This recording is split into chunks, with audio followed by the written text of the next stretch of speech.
Welcome to our YouTube channel Knowledge Academy. The meaning of this lecture is to discuss about the TSPSC General Studies solutions in a very detailed manner. If you like the content of our channel, then please do like, share and subscribe our YouTube channel, and don't forget to press the bell icon button. So whenever you upload a new video, the direct notification comes to mobile. If any improvement is needed in our lectures, then please do comment in the comment section. We will definitely include all those improvements in the coming lectures. So why to waste more time? So let's get started. So now we are going to solve the 46th question. See the question here. A device that converts digital signals to analog signals is a. So, a device that converts digital signals to analog signals is a. Option A, packet. Option B, modem. Option C, block. Option D, chip.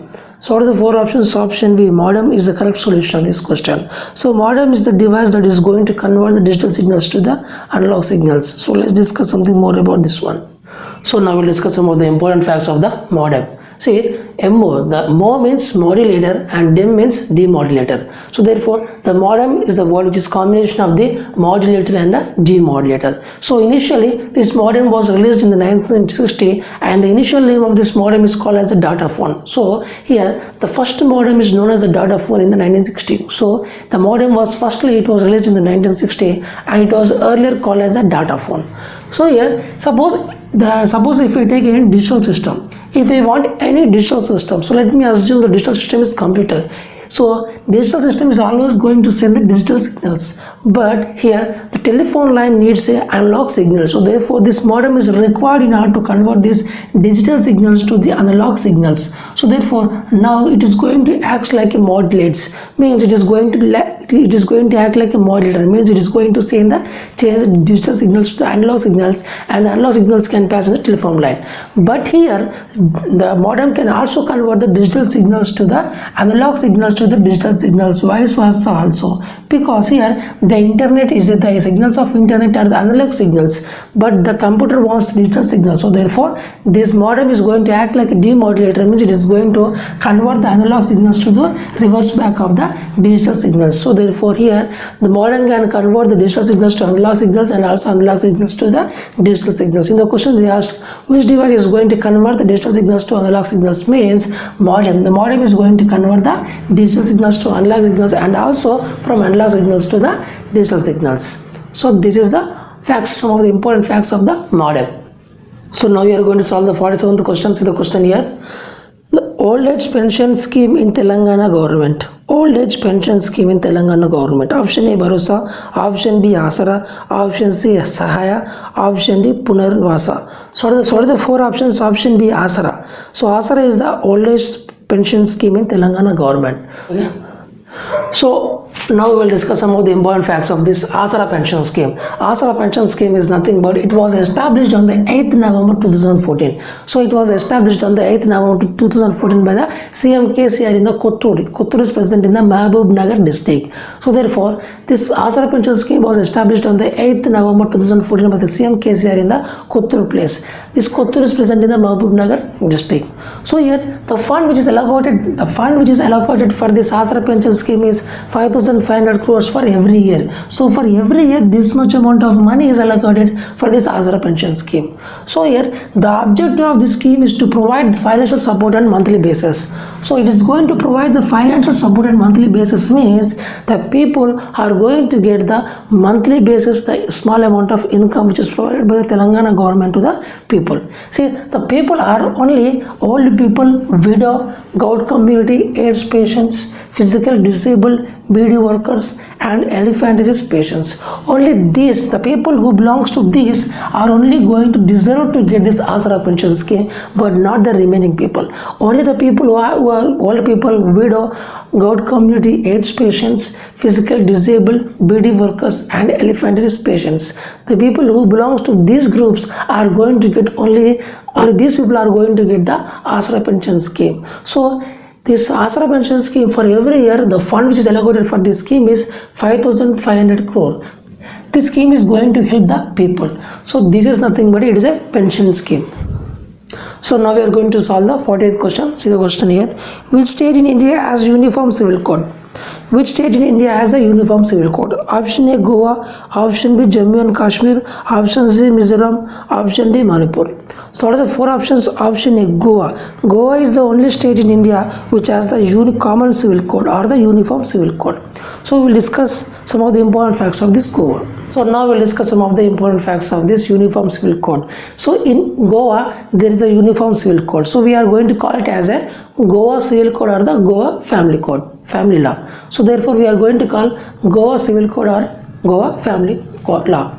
So now here the meaning of the uniform civil code means here no matter whether you belongs to which religion or which caste or which gender, all the persons are going to have the same amount of laws. Means no matter whether which religion you belong or gender or caste, all these peoples are going to face the same law, no matter what the religion, caste or gender. See, uniform civil code is nothing but same law for the marriage, divorce, adoption, inheritance and custody. So here what is going to happen is, if you are living in Goa, no matter whether you are, no matter whatever your religion is or your gender or caste, all those people are going to have the same set of laws for the civil laws for the marriage, divorce, adoption, inheritance and custody. So in previously there is this thing like, suppose if you are Hindu there is separate laws, and if you are Muslim there are separate laws. So the Hindu means is nothing but Sikh, Jains and Buddhist, all these people are come together to call as a Hindu, and Muslim is a different one. So therefore previously there are different rules for the Hindus and the Muslims. So because of that reason only, this uniform civil code is going to bring all these people into one category, no matter what religion or caste or gender.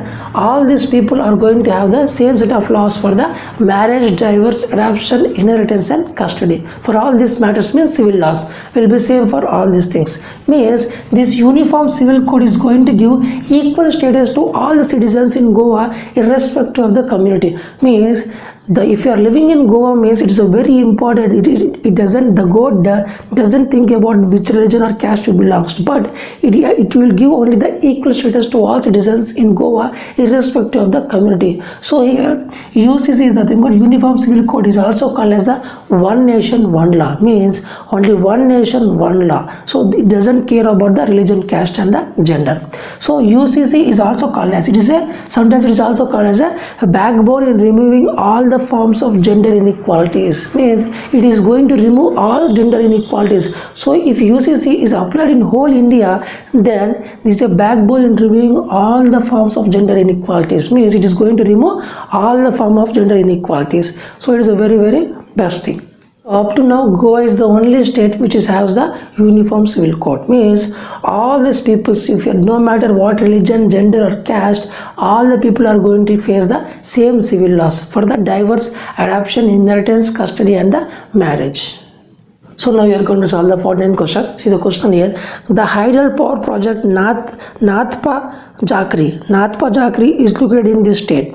So in which state we need to figure out the hydel power project Nathpa Jhakri is located. Option A Jammu and Kashmir, option B Uttarakhand, option C Himachal Pradesh, option D Madhya Pradesh. So the four options, option C Himachal Pradesh is the correct solution of this question. So therefore the hydel power project Nathpa Jhakri is located in the Himachal Pradesh. So let's discuss something more facts about this one. So now we'll discuss some of the important facts about the Nathpa Jhakri. It is a dam which is constructed on the Satluj River. So it is a dam which is constructed on the Satluj River. So Nathpa Jhakri is a dam which is constructed on the Satluj River. So the height of this dam is 67.5 meters. The height of this dam is 67.5 meters and the length of this dam is 185 meters. It is located on the Himachal Pradesh. And it is basically the main purpose of this project is for the generation of the hydroelectric power. So the amount of electricity power generated is 1500 megawatt, and the construction of the project in the year 1993 and it was end in the year 2004. So therefore the construction of this project was began in the 1993 and it was end in the 2004. So here we will discuss some of the important facts of this Himachal Pradesh. So the Himachal Pradesh, the present CM is Jairam Thakur and the governor is Bandaru Dattatreya, and the literacy rate in the Himachal Pradesh as per the 2011 census is 83.78%. So finally what I am trying to say is North Jagar is the main purpose of this project is for the generation of the hydroelectric power, and it is present on the Sutlej river, and it's a height of 67.5 meters and the length of this dam is 185 meters, and it is located in the Himachal Pradesh. So in the question they asked in which state this project was present, means Himachal Pradesh. This lecture, the question number 50. See the question here. Which country shares the longest land boundary with India? So which country shares the longest land boundary with the India? Option A Bangladesh, option B Pakistan, option C Nepal, option D Bhutan. So out of the four options, option A Bangladesh is the only country which is going to share the longest land boundary with the India. So let's discuss something more facts about this one. So now we'll discuss some of the important facts of the boundaries which are going to connect with the India. So here internationally there are 9 countries are going to share the boundary with the India, means land boundary and also the water boundary with the boundary with the India. So the Pakistan, China, Nepal, Bangladesh, Bhutan, Myanmar, Afghanistan, Maldives and Sri Lanka. These are the 9 countries which are going to share the boundary with the India. So out of this Maldives and the Sri Lanka are the only 2 countries which are going to share the water boundary, and the remaining all countries are going to share the land boundary with the India. See, I am repeating again. The Maldives and the Sri Lanka are the only 2 countries which are going to share the water boundary with the India, and the remaining countries are going to share the land boundary with the India. Means 7 countries are going to share the land boundary and the 2 countries are going to share the water boundaries with the India. So these are the countries which are going to share boundary with the India. So out of this, the Bangladesh is going to share the longest border with the land border with the India, which is 4,096 kilometers. This much amount of boundary it is going to share by the Bangladesh with the India, and it is considered as the 5th longest border in the world. It is also considered as the 5th longest border in the world. And if they ask which is the smallest land border with India is going to share with the Afghanistan, with the Afghanistan the India is going to share the smallest land border, which is 106 kilometers. So in the question if they ask, the India is going to share the largest land boundary with the Bangladesh and the smallest land boundary with the Afghanistan. The length is, for the smallest one is 106 kilometers and for the longest which is 4,096 kilometers. So if you come to the India ranks the 7th rank in the largest area population in the area times. So with respect to area, India is considered as the 7th rank. But with respect to the population, India is now considered as a 2nd rank. Means India is the 7th largest country area wise, largest country as per the population. So India ranks 7th for the area and 2nd for the population. So this is the India map here. This is the India map. You can see clearly this is Pakistan, Afghanistan, Nepal, China, Bhutan, Myanmar, Bangladesh, Sri Lanka and Maldives. So if you see carefully, Pakistan, Afghanistan, China, Nepal, Bhutan, Myanmar and Bangladesh are going to share the land boundary with the India, but Sri Lanka and the Maldives are the only 2 countries are going to share the boundary with the land boundary, not a land boundary but it is the water boundary. So this is the water, this is the ocean, right? So that is why it is going to share the water boundary with the India. So Bangladesh is the only country which is going to share the largest land boundary with the India, and Afghanistan is the only country which is going to have the smallest land boundary with the India, which is 106 kilometers and this is 4,096 kilometers. So 7 land boundaries and the 2 water boundaries. So these are some of the important aspects of the boundaries. So by this lecture we have successfully completed the 50 questions in this episode 2.